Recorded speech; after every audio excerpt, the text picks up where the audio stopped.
Histoire des sorciers d'Abitern. Chapitre 2. La forêt et le vrai sorcier. Hippolyte Larieux-Baron nous raconte: à l'ouest du village d'Abitern, le sol se relève et devient un terrain accidenté où une puissante végétation s'épanche largement dans les bras robustes d'arbres séculaires. Ceux-ci entrelaçaient leurs branches les unes avec les autres et formaient une voûte impénétrable aux rayons du soleil. Cette seconde partie s'appelle l'Aouïr de Béarn, qui se prolonge de l'autre côté du versant sous le nom de l'Aouïr basque.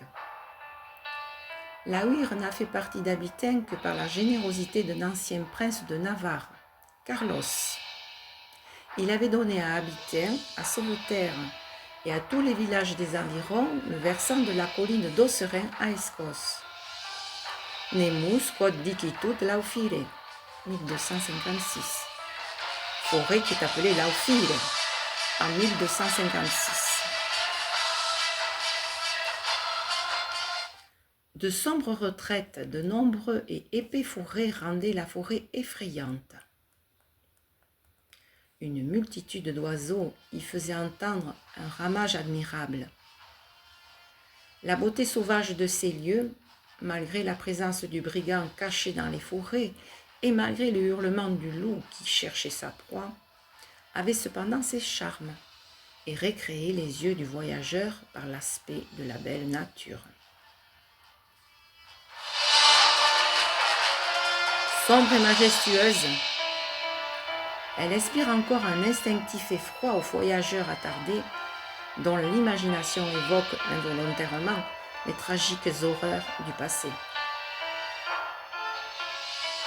Au XIXe siècle, la forêt de l'Aouïr dominait un quartier de maisons et des pâturages à flanc de colline sur le versant béarnais. Le côté basque ne semble pas avoir joui du même peuplement, certainement à cause de sa mauvaise exposition ouest qui apporte les pluies et les vents océaniques. C'est dans la dernière maison avant la forêt que demeurait le mauvais sorcier, ou méchant sorcier en langue béarnaise, Pierre Bert.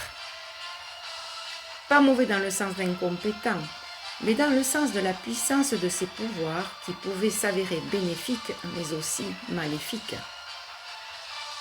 On écoute le témoignage d'Anna Labarrère, née en 1900 et voisine des Bert.